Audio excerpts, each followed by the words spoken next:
and I'm here today to talk to you about another opportunity as far as working with wildlife. So I got to go to college and studied and got a degree in psychology, and then I ended up doing Nuisance Wildlife instead. So what is nuisance wildlife? Well, if you had a raccoon in your attic or a skunk under your house or a rattlesnake in your barn or your bathroom, you would probably call Sheriff's Department, 911, Fire Department, something like that, and those people would call me and let me know that you need help. So what does a nuisance wildlife operator do? Well, we do a lot of different things. Every day is a new experience. So usually the first question is, how did you become a nuisance wildlife operator? How do you do that? Well, I'll tell you, what happened was I had a horse when I was about 19 years old, and I had a rattlesnake in my barn with my horse. And of course I was afraid, never encountered a rattlesnake in a barn before. So I called the Sheriff's Department, I called 911, I called all kinds of people to help me, and no one would come help me. So I had to center myself, think about it logically, and get a solution to the problem. So what I did was I went and got a Home Depot bucket and a rake and a lid, and I picked up the rattlesnake and I put it in the bucket, and I put a lid on it, and I did not know at that moment that was the first step towards my career with wildlife. So what happened was a couple days later, somebody else had a rattlesnake in their barn, and they said, well, let's call Heather. She's crazy enough to come do it. So the word started going around where I lived in Auburn, California, that if you had a rattlesnake problem, I could come help you. So I did that there for about 12, 13 years, and I ended up moving to northern Nevada. And when I got here, I found out that there wasn't enough rattlesnakes to sustain a business. Now, when I was in California working, people told me all the time that you cannot make a living catching wild animals. I have managed to do that for almost 30 years now. So my first message is, don't ever let somebody tell you you can't do something. Because if you set your mind to it, you absolutely can, okay? So this is a picture of me working in an attic with a respirator on. I'm actually cleaning pigeons out of a condominium for some people. They bought the place and didn't know it was loaded with pigeons, so I went out and got them out. The other ones with us up on ladders, we're actually getting bats out of buildings, which is one of our specialties. We really love working with bats. Here I am when I very first started out, when I was 19 or 20 years old, catching rattlesnakes in Auburn. Rattlesnakes, very dangerous, and there's a lot of myths and a lot of misconceptions about rattlesnakes. And what I've found is the more you learn and the more you read about these animals, the more power, the more knowledge you have, the less dangerous they become. Okay? So this is a picture of me holding about a 5.5 foot northern Pacific rattlesnake, which are not found here in Nevada. They're only found in California.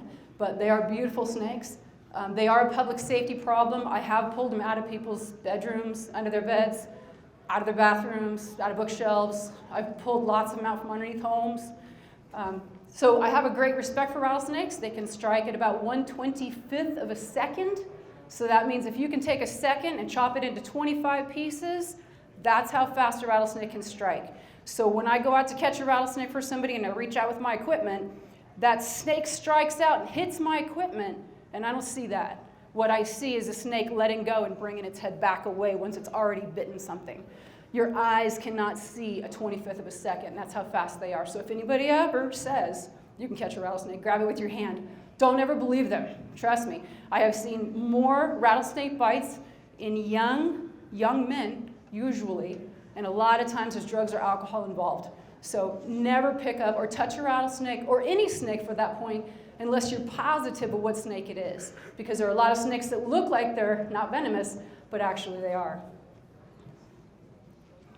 So why would you call a private company? I mean, if you had a snake or a rattlesnake or a bat or a skunk or something, well, why would you call a private company? The reason is the Department of Wildlife does not have the manpower or the finances to be able to fund all the problems that people have with nuisance wildlife. See, as we come in and we build more houses, we create more trash, we put in more bird feeders and more koi ponds, and it makes it better and better for the wildlife. We don't realize how we change it and make it better for the animals. So we have to have active solutions for people that don't know how to deal with it. Because these animals carry a lot of different diseases, some of which are absolutely fatal in humans. So there's a lot of education that goes on with being a nuisance wildlife operator. You don't just go out and start grabbing animals. There's a lot to learn first. Here I am with some baby raccoons, one of my very first raccoon jobs in Reno. That raccoon was in somebody's garage hiding inside of their Jeep and was defending their Jeep and wouldn't let them get into their car. So I went out and got a catch pole like a dog catcher does, caught the raccoon, stuffed it in a cage, took it away. And those are some baby raccoons. The thing that I'd like to stress that's very important here is I have been vaccinated for rabies to protect me from the rabies virus. Rabies is 100% fatal in humans. So what you see here, me holding baby raccoons, is actually a very bad idea unless you're vaccinated. Because just like your dog gets a vaccination for rabies, when we get a vaccination, we become somewhat immune to it. It gives us some to fight back with some titer. So please don't pick up wild animals. My rule is if it's not your pet, please don't pet it, okay? Keep our wildlife wild. Here are just a couple of the different diseases that we deal with in wildlife.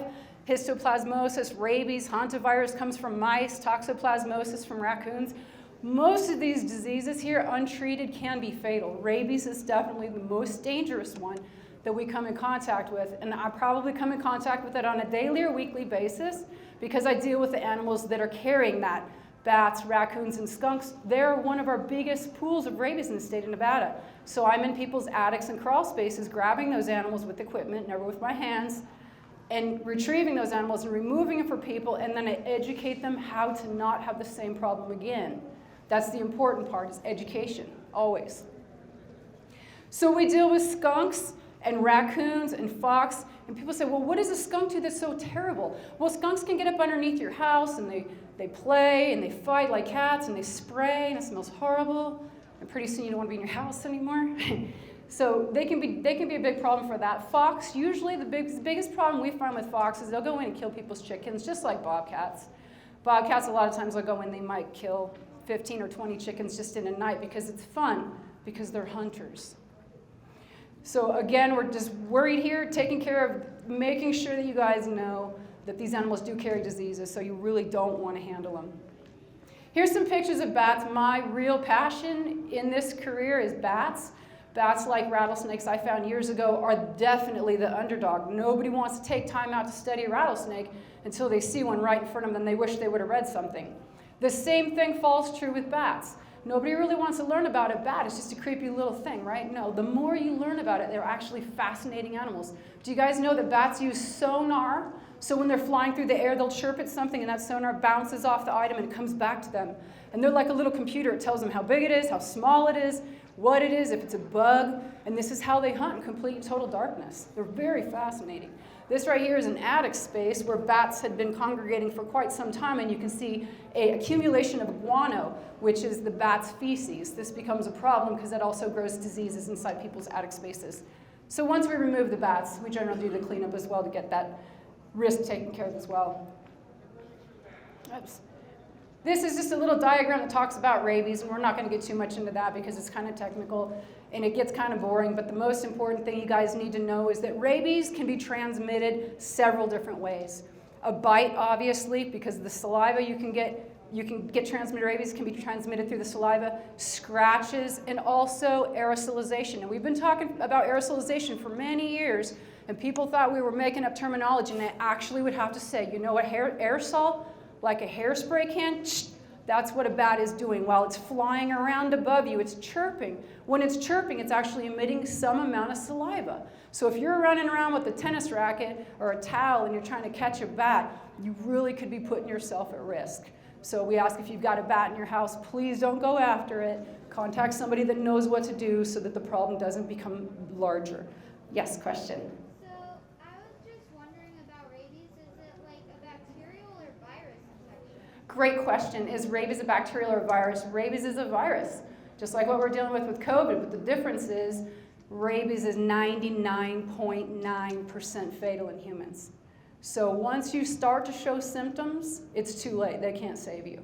So it's important that we don't touch these animals that carry that disease because they don't have somebody taking them in to get vaccinations like our dogs and cats. That does not happen with wild animals. So they have the disease. We need to keep a safe distance from them. This is more bats. That's me hanging off of a 2-story ladder doing some bat work for a gentleman in Carson City. And the one on the corner here, it might be a little bit difficult to make out. That's actually a colony of Townsend's big-eared bats. which is a species of bats that we don't get to see very commonly. We got to see it out at Canvasback, out in Nevada earlier, a couple of years back. We got to see a whole colony of them, which was really fascinating because you just don't get to see them. They're very rare. So a lot of times people say, yeah, well, I got a skunk in my yard, or I got a bat on the side of my house. Well, it doesn't look like it's sick. Don't let that fool you. A lot of animals can have rabies and they will not show any symptoms at all. They can just be as happy as can be and be seething with the rabies virus. So it's really important that you know not to touch it. Right here it just talks about there was a 4-year-old girl that woke up. There was some noise in her room, and she didn't know what it was. And there was no bite or anything on the little girl. And what happened was she got sick, and she ended up dying from rabies because nobody knew she had been bitten by a bat. It could have been prevented. If somebody knew that bats carry rabies, if anyone went and knew there was a bat, then they could have saved her. Later they got the bat, they tested it, and they proved that that is in fact what happened. And it does happen. It happens in every state. And this is the reason we have laws that we need to vaccinate our dogs and cats, because they're one of the #1 animals that bring that zoonotic disease to us from wild animals. It wouldn't be anything for your dog to go out and pick up a bat and bite it, get bit by that bat, start cooking up the rabies virus inside of your dog, and you don't know it. If that dog hasn't been vaccinated, he's happy to see you, and he jumps on you when you get home. He scratches you. Now you have the rabies virus cooking, and you don't know it. That's why there's laws about rabies. Yes, question? How do you catch bats? How do you catch bats? It's a great question. So what we've done is we've learned with bats that they do the same thing every day. They go in and out of the same holes and buildings every day. So what we've learned is we'll go and we'll seal the entire building except for where they go in and out. We leave those points alone. And then when we're done sealing everything, we put a net there, like a basketball net. And the bats come nighttime, they'll navigate their way out of the net and fly off. But when they come back and they chirp at that net, the net tells them that the front door has been closed. In essence, they can't figure out to go underneath the net and get back inside. So what we do is we let them let themselves out. If a bat flies and lands on the wall, what we do is we take a piece of plastic in a container, like a peanut container, and we put it right over the bat, and then we slide the plastic up behind it, flip it over, put the lid on it, take it directly to the Department of Agriculture and have it tested. Because that way, if you've got a bat in your house, if we test it, we know whether or not you need to get vaccinations. If it proves positive, we know you need shots. If it doesn't, then we know that you're fine. We go to some great lengths to solve problems for people. Some of these are 65-foot boom lists. There's a picture of Elko Grammar School, got closed a couple years back. I think it was about 250 kids were going to be put out of school because there were bats inside the school. So we were asked to go out and remedy that. So we went out with the lift, and we spent a lot of hours gluing that building together. But today they don't have bats, and the kids got to go back to school. It's very rewarding. We've done, right there's Renown Hospital. The neonatal intensive care unit called a few years ago, and they had a little bit of a problem with bats flying around in the hospital. So we went out and helped them with that, got the bats out of there too. So it's very rewarding to be able to go out and solve problems for people when they have no idea what to do. So after years and years of doing this, it's become a real challenge. Every job is different. And from going from someone saying that there's no way you could ever make a living catching wildlife, I've now procured several different contracts with the state of Nevada, and I've actually done some contracts for the federal government. So don't ever let anyone say you can't do something, because the odds were stacked against me, but I still found a way. Yes, question here in front. How many people do you usually work with? How many people do I usually work with? That's a great question. So over the course of the years, I've worked with several different people that enjoy doing the same thing that I've done. Usually my oldest son is the one that works with me, and he's been the one that's stuck in there the longest. He's enjoying it the most. But I work with different people, lots of different people all over the state. I make friends everywhere I go, yes. Is it just mammals who get rabies? What great question. Is it just mammals that get rabies? Yes, it is. Only mammals that get rabies, yes. Definitely true. This is another case of a young boy who lived in Texas, and again, he had a bat in his room. His neighbor came over and helped him get the bat out. They didn't say anything to anybody. He had been bitten by the bat, but he didn't know it because he was asleep. About a week later, he started showing symptoms of rabies. He couldn't swallow. The noise on the school bus was too much for him. They thought he was crazy, so they took him to a mental institution and tried to analyze him. And they found that he wasn't crazy. They found that he was sick, so they took him back to the hospital. And by the time they figured out it was rabies, this poor kid died. So if somebody would have known something and said something about a bat being in a room, again, it could have been prevented. So please be wise when it comes to wildlife. The most common source in the United States of rabies is from bats. So please give them all the respect that you can. Yes, question over here. How long does it take for rabies to reach the brain? Great question. How long does it take for the rabies virus to reach the brain? So it depends on a lot of different factors. It depends on where the bite site was on the person. It depends on the overall health of the person. And there's a whole bunch of other factors that will compound that. Every case is a little bit different. There's different types of rabies coming from different animals that leave different signatures. So there's a lot involved in it. But it's generally, incubation period is generally about 10 to 14 days. But the most important thing is we want to take care of that before we get to that point. If there's any question, the best thing you can do is get the animal tested, because then we got the evidence and we know which direction to go with. Pigeons are another thing that we deal with. They're not very glamorous. They're not very fun. That's me in Gardnerville underneath a sign, putting a net so pigeons can't hide up underneath there anymore. They do cause a lot of aesthetic damage to businesses and loss of customers. And who wants to eat at a restaurant when there's pigeon feces streaming down the building? It makes a big difference when you're hungry and you look up and you see that. So those are the types of jobs that we go out. We help those restaurants, banks, different businesses to keep their curb appeal so people will want to go and shop or visit their businesses. We also work with beavers and muskrats. They're really incredible animals. They are one of the only animals that'll look around and say, this is pretty cool, but I can make it better. If I drop a tree over here and I pack a bunch of mud, I can spread out my habitat and make this pond much better. They're like little engineers. They're very fascinating. Yes, question? How long would it take for rabies to kill someone? How long would it take for rabies to kill someone? It took that young man, it was less than 2 months. Yeah, it's generally pretty fast. It's about 2 weeks to a month. It can come back about 6 months even. I mean, you can have it and not show many symptoms and then 6 months later die from it. So it's a fire not to play with. Question in the front. Is rabies contagious? Yes, absolutely. It's highly contagious. It's contagious from saliva, just like COVID. You talk on each other, that's the same means of transmission, yes. Have I ever gotten rabies? No. But I get vaccinated every 2.5 years, so I have titers inside of my body to protect me, yes. Well, is there any way to like get rid of it or whatever? To get rid of rabies? Is there a way to get rid of rabies? Well, that's what our country's done. We've made rules and laws that say everyone has to get their dogs and cats vaccinated because we're trying to stop the deadly disease. It's a very fatal disease, and we don't take it lightly. So we also work with squirrels. Squirrels are pretty boring. They do bore holes inside of people's houses and live in their attics. Sometimes they get inside the houses and have a party. It's like rugby. You can't get them out. They tear everything up. They go through the plants. They tear up the curtains. They're just a complete mess. But we catch them for people too. Bobcats are fun. They're crazy. They're dangerous. They're pretty rare in our parts. I don't have too many people complain about it, but generally it's because they're eating chickens. Yes, question in the center. What do bat caves look like? What do bat caves look like? Great question. A lot of times it's just a hole in the ground. Sometimes it's a hole in a cave in the side of a mountain. Sometimes they'll use abandoned mines. There's been a lot of conservation efforts where they've gone out and they put up bars so that people can't go in there anymore, but the bats can because they need that hibernacula to hibernate through wintertime. Yes, question? So, what kind of like attics do they like to live in, and like what kind of area, so that like we can like know about it and find out sooner than later? Great question. So what kind of attics do bats like? Bats like any kind of quiet place that they have good access, because a bat is unlike a bird. They cannot go from the ground up. They cannot generally fly from the ground up. They actually have to drop from a structure and soar, and then they spread their wings and then they can fly. So they need something that's very high so they can drop and be able to fly away.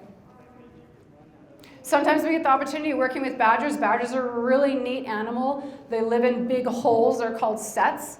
And a couple of years back, we had some badgers that came out on Wolf Run Golf Club, and there were 4 or 5 of them playing on the tee box, and the guy that owned the golf course wanted to know, do you think that's a problem, Heather? And I said, yeah, men with golf clubs and probably beer, it's going to be a terrible idea. So we went out and caught 4 or 5 badgers for them. It was pretty exciting. Where did we put them? Good question. So you have to take, if you're gonna relocate animals, there's a lot of things that you have to think about.